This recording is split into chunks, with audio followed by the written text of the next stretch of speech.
Chapter 7, A Day with the Beavers. While the two boys were whispering behind, both the girls suddenly cried, "Oh!" and stopped. "The robin!" cried Lucy. "The robin! It's flown away." And so it had, right out of sight. "And now what are we to do?" said Edmund, giving Peter a look, which was as much to say, "What did I tell you?" "Shh, look," said Susan. "What?" said Peter. "There's something moving among the trees over there to the left." They all stared as hard as they could, and no one felt very comfortable. "There it goes again," said Susan presently. "I saw it that time too," said Peter. "It's still there. It's just gone behind that big tree." "What is it?" asked Lucy, trying very hard not to sound nervous. "Whatever it is," said Peter, "it's dodging us. It's something that doesn't want to be seen." "Let's go home," said Susan. And then, though nobody said it out loud, everyone suddenly realized the same fact that Edmund had whispered to Peter at the end of the last chapter. They were lost. "What's it like?" said Lucy. It's a kind of animal," said Susan. And then, look, quick, there it is." They all saw it this time, a whiskered furry face which had looked out at them from behind a tree. But this time it didn't immediately draw back. Instead, the animal put its paw against its mouth, just as humans put their finger on their lips when they are signaling for you to be quiet. Then it disappeared again. The children all stood holding their breath. A moment later, the stranger came out from behind the tree, glanced all around as if it were afraid someone was watching, said, "Hush," made signs to join it in the thicker bit of wood where it was standing, and then once more disappeared. "I know what it is," said Peter. "It's a beaver. I saw the tail." "It wants us to go to it," said Susan, "and it is warning us not to make a noise." "I know," said Peter. "The question is, are we going to go to it or not? What do you think, Lou?" "I think it's a nice beaver," said Lucy. "Yes, but how do we know?" said Edmund. "Shan't we have to risk it?" said Susan. "I mean, it's no good just standing here, and I feel I want some dinner." At this moment, the beaver again popped its head out from behind the tree and beckoned earnestly to them. "Come on," said Peter. "Let's give it a try. All keep close together. We ought to be a match for one beaver if it turns out to be an enemy." So the children all got close together and walked up to the tree, and in behind it, and there, sure enough, they found the beaver. But it still drew back, saying to them in a hoarse, throaty whisper, "Further in, come further in, right in here. We're not safe in the open." Only when it had led them into a dark spot where 4 trees grew so close together that their boughs met, and the brown earth and pine needles could be seen underfoot, because no snow had been able to fall there, did it begin to talk to them. "Are you the sons of Adam and the daughters of Eve?" it said. "We're some of them," said Peter. "Shh," said the beaver. "Not so loud, please. We're not safe, even here." "Why, who are you afraid of?" said Peter. "There's no one here but ourselves."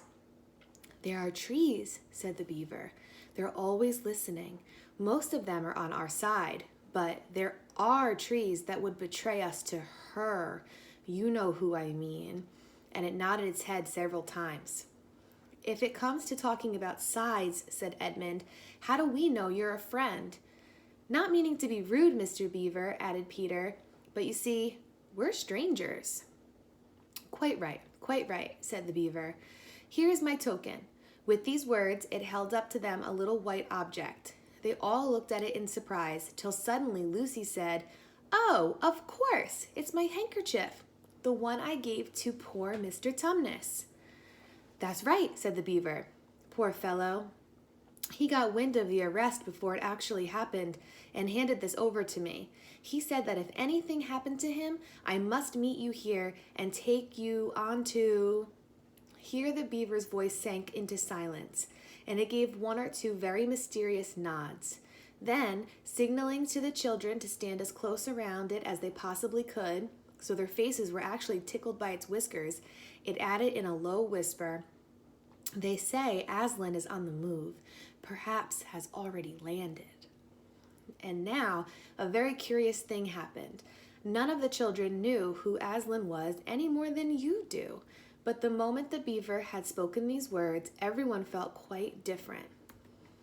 Perhaps it has sometimes happened to you in a dream that someone says something which you don't understand, but in the dream it feels as if it had enormous meaning, either a terrifying one, which turns the whole dream into a nightmare, or else a lovely meaning, too lovely to put into words, which makes the dream so beautiful that you remember it all your life, and you are always wishing you could get into that dream again. It was like that now. At the name of Aslan, each one of the children felt something jump in its inside. Edmund felt a sensation of mysterious horror.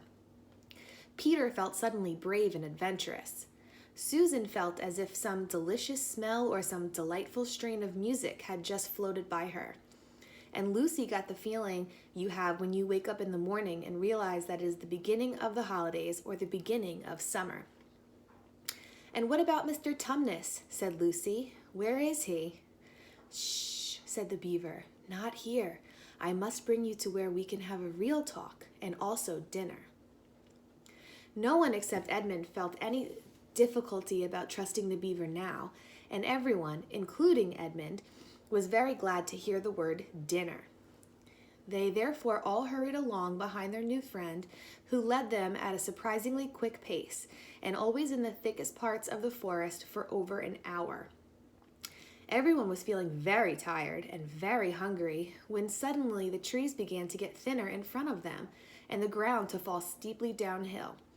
A moment later, they came out under the open sky. The sun was still shining, and found themselves looking down on a fine sight. They were standing on the edge of a steep, narrow valley, at the bottom of which ran, at least it would have been running if it hadn't been frozen, a fairly large river. Just below them, a dam had been built across this river, and when they saw it, everyone remembered that, of course, beavers are always making dams, and felt quite sure that Mr. Beaver had made this one. They also noticed that he had a sort of modest expression on his face, the sort of look people have when you are visiting a garden they've made or reading a story they've written. So it was only common politeness when Susan said, "What a lovely dam!"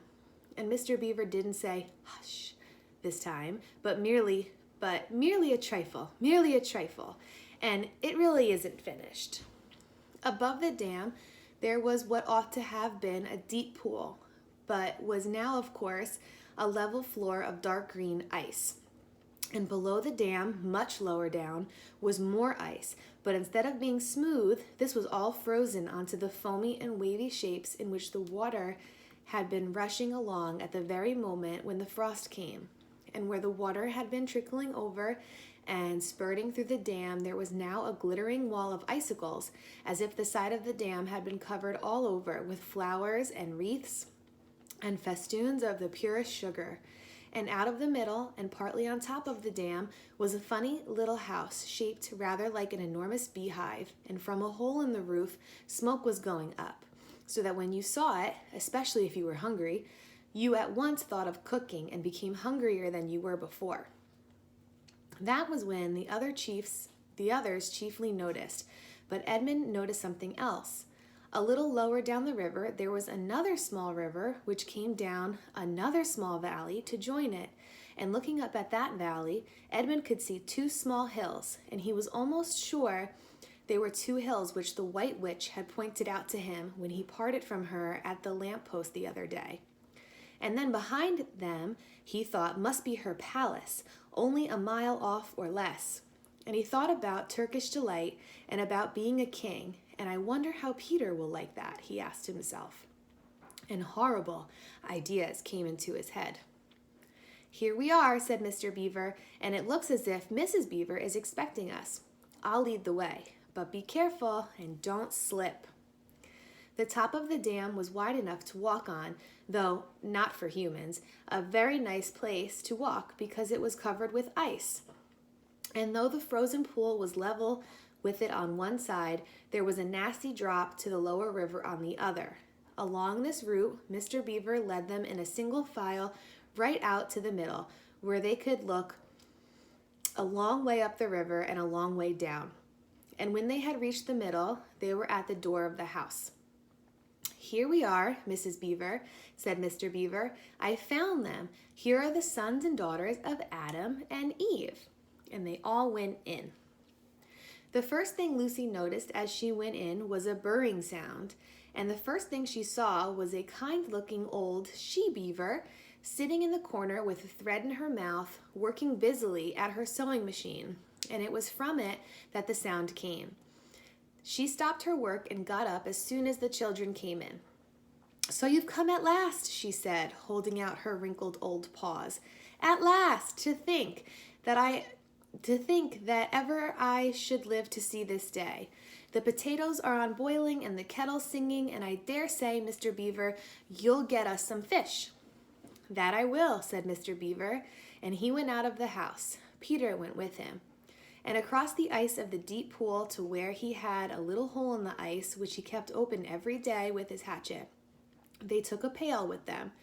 Mr. Beaver sat down quietly on the edge of the hole. He didn't seem to mind it being so chilly, looked hard into it, then suddenly shot in his paw, and before you could say Jack Robinson, had whisked out a beautiful trout. Then he did it all over again until they had a fine catch of fish. Meanwhile, the girls were helping Mrs. Beaver to fill the kettle and lay the table and cut the bread and put the plates in the oven to heat and draw a huge jug of beer for Mr. Beaver from a barrel which stood in one corner of the house, and to put on the frying pan and get the dripping hot. Lucy thought the Beavers had a very snug little home, though it was not at all like Mr. Tumnus's cave. There were no books or pictures, and instead of beds, there were bunks, like on board ship, built into the wall. And there were hams and strings of onions hanging from the roof, and against the walls were gumboots and oilskins and hatchets and pairs of shears and spades and trowels and things for carrying mortar in, and fishing rods and fishing nets and sacks. And the cloth on the table, though very clean, was very rough. Just as the frying pan was nicely hissing, Peter and Mr. Beaver came in with the fish, which Mr. Beaver had already opened with his knife and cleaned out in the open air. You can think how good the new caught fish smelled while they were frying, and how the hungry children longed for them to be done, and how very much hungrier still they had become before Mr. Beaver said, "Now we're nearly ready." Susan drained the potatoes and then put them back in the empty pot to dry on the side of the range, while Lucy was helping Mrs. Beaver to dish up the trout, so that in a very few minutes everyone was drawing up their stools. It was all three-legged stools in the Beavers' house, except for Mrs. Beaver's own special rocking chair beside the fire, and preparing to enjoy themselves. There was a jug of creamy milk for the children.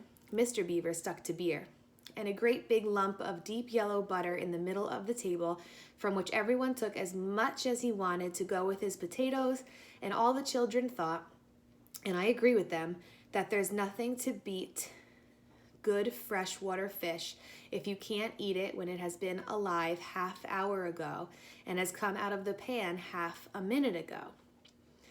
And when they had finished the fish, Mrs. Beaver brought unexpectedly out of the oven a great and gloriously sticky marmalade roll, steaming hot, and at the same time moved the kettle onto the fire so that when they had finished the marmalade roll, the tea was ready and ready to be poured out. And when each person had got his or her cup of tea, each person shoved back his or her stool so as to be able to lean against the wall and give a long sigh of contentment. "And now," said Mr. Beaver, pushing away his empty beer mug and pulling his cup of tea toward him, "if you'll just wait till I've got my pipe lit up and going nicely, why, now we can get to business." "It's snowing again," he said, cocking his eye at the window. "That's all the better, because it means we shan't have any visitors, and if anyone should have been trying to follow you, why, he won't find any tracks."